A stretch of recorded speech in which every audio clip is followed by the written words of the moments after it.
Hello everyone and welcome back to Full House Sports here, myself Charlie. I've just done my James Gale reaction, so please go check that out. But now time to talk Forest. As I mentioned on that video, I've just got back from the City Ground, watched us play Sunderland, and where do you even start? I am worried about us. I said, you can check my channel out, I said that I was worried for us in the Big Ange, and my fears have only been solidified. My worry is that we are going to try and prioritise the Europa League and we are going to get relegated. And people will laugh and people will say, oh, you're being too reactionary. But genuinely today, we looked poor, really poor, devoid of ideas. I'm not one to get on the players' backs, and I actually said this as well, and people have argued with me about it, and I've got a bit of disagreement online, I guess. I thought some of the atmosphere today was poor as well, to an element for the fans. I feel like we're going to games now with an arrogance. We're expecting to win, when actually we need to get behind the lads. But the argument that the flip side of that coin will be people saying, well, they need to give us something to get behind. And there was a lot. There was a lot to get us out of our seats. I'm not one to target players, but not many players could probably say they're above a 5. I thought Backwell on the wing was poor. Chris Wood looks... I get the impression with Chris Wood that he's a striker. He's a form striker. And I think he's going to struggle with rotation. He needs to be played because we saw last season with Forest, once he's playing game after game after game and scoring goal after goal after goal, once he gets these hot streaks, brilliant. And he was on a hot streak for most of the last season. But if we keep rotating him, I feel like he's one of them who can't really do that. But that's not being critical for him. He didn't get a lot of service. Adoy, excited at times. I thought Nico Williams wasn't great. Listen, I could go through the whole team. They're not great would be the phrase I would use. But the bigger picture is I'm worried for us. You know, Sunderland are a newly promoted side. They look like they're giving it a go. They did to us what we were doing to teams last season. Nicking a goal, then just seeing it out. They defended solid. They deserve a lot of credit. You know, Xhaka, what a player. I know it's an obvious one to pick, but he's doing for them what you need to do. So he's got experience. And you can see he just marshals the midfield. And I was in admiration of him. I thought as well, he sort of may have taught Elliot Anderson a little bit of a lesson today. Anderson's class. I'm not slating Elliot Anderson. He's one of our better players. He's always going to be. He's a class act. But I thought that was a battle, and I actually thought he nullified Anderson really well. We're just, yeah, we look devoid of ideas. We look like 11 individuals that have been chucked together. And the subs were bizarre. You know, it felt a little bit like a kid's manager. I think a lad who was walking out the ground and said that to me. Felt a little bit like, you know, when a youth manager just like, go on, kid, give it a go. You know, you see that down the local park on a Sunday. Go on, give it a go. We'll just chuck everyone on, or we'll just hoik the ball forward. There's no rhyme or reason to it. I said at the start, I thought it was a bizarre appointment to go from someone like Nuno, whose idea is we'll keep what we have, goalkeeper's mentality, defensive mentality, to then go to having Angeball, who's completely the opposite. You can look back and go all the way back. Should we sack Nuno in pre-season? I didn't want to sack Nuno. I didn't want him gone. But if there was problems, why wait until the window was done to sack him? Let alone sack him during the international break, and then Ange come in and we're just going bam, bam, bam, bam, bam, game after game.'s not going to be able to imprint anything in his defence on us. But I'm worried for us. I really am. I think we look sort of like I say, 11 players chucked on the pitch and going, go on then, see what you can do. Now, whether that's because Ange hasn't had time to put his tactics in place, I don't know.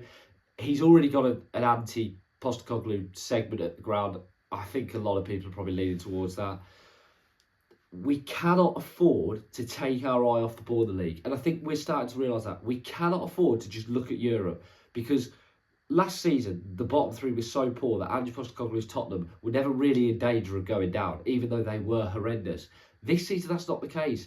Leeds are giving it a go. Sunderland are giving it a go. Even Burnley, I know that they got stuffed today by Man City, but they're giving it a go. They were unlucky against Liverpool and Man United. They've had quite a tough start, to be fair to Burnley. And they're giving it a go. Yeah, frustrating. Really frustrating. The transfer business in the summer was bizarre, to say the least. I don't like picking on individual players. I thought Zinchenko, he's not a left-back. He's good on the ball. He's not a left-back. We're clearly missing Murillo, not just defensively, but also when we have the ball because of his long passes. They don't always work, but when they do come off, they are world class. But I'm worried for us. I really am. We looked, devoid of ideas. I keep using it. We just looked like we'd just been chucked on and said, go on, see what you can get. Sunderland were clearly well drilled. Got the goal, saw it out. We didn't really look like breaking them down. Thought Hutchinson looked okay when he came on. That was one bright spot. I thought McAtee as well. I hope he can get some game time. I really liked the sign of James McAtee. I hope that that's not someone we turn on, or we sort of, when Louise comes back in or Sangare, we're a bit of a basket case. We are a basket case. And listen, I'm there on Thursday against Midtjylland. Hopefully we can get our European campaign. That's the thing. Is Angeball going to look at the Europa League? But we cannot afford to take her off the Premier League ball. We really can't. Just have this weird thought of what would happen if we were in the Championship and Champions League, but that's thinking way ahead. But we can't afford to. We need to start picking up points. Sunderland at home is for me a must-win 3 points. I know Sunderland are doing well this year, but you've got to get 3 points there. It's worrying, really worrying. Will he be, I thought it was a bizarre appointment. I think we should have just brought in a steady hand. Steady hand keeps ticking over. Everyone talking Mourinho. That wasn't a realistic one. And people say who. I don't really know who, to be honest. I'd have ideally liked to have kept Nuno. But, yeah, it's going a bit iffy now. And that's worrying. Like I say, if anyone was at the game, let us know what you think. If anyone watched the game over on telly, I know some fans will say that they turned us off. I didn't think the atmosphere was great today. I didn't think it was. It started off well. But then, like I say, players got to give us something to cheer about, I guess. And they didn't.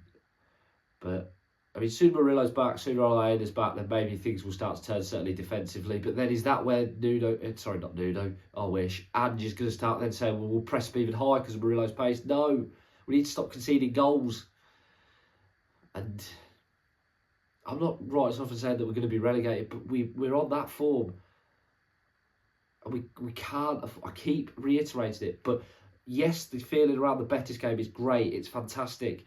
It's lovely, and I'm so glad the club is back in Europe. I didn't go because of my job. I can't go, but I'll be there on Thursday. It's great to have European football back at City Ground. Never in my wildest dreams when Philippe Montagnier was in the dugout, I think we were going to have European football back at the City Ground.